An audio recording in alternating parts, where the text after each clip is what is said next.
So some of you have asked, how is the Buick Envista's cargo room? So I'd like to show that to you right now. MOTROLIX. So let's pop the hatch. We'll do so by pressing this button right here, and up it goes.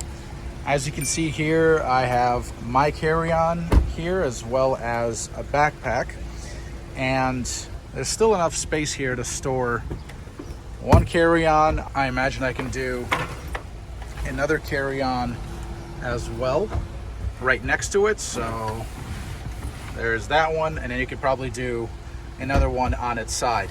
Interestingly, if I do put it on its side, you do end up with the carry-on actually running into this cargo privacy shade or privacy cover here, but you actually can remove it, and then you don't have this issue at all.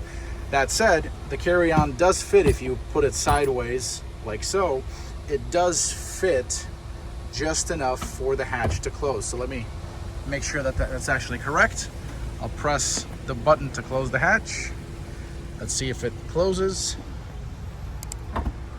Yep, closes, no problem. So you could put 3 carry-ons here this way. 1, 2, 3.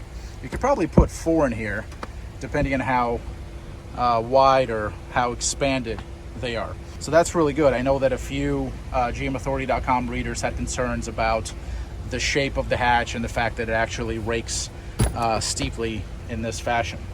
You could also fold down the seats.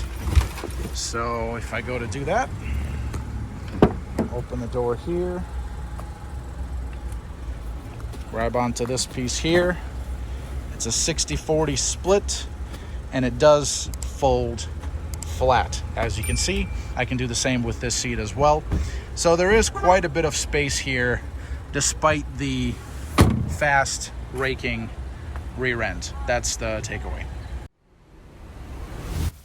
MOTROLIX.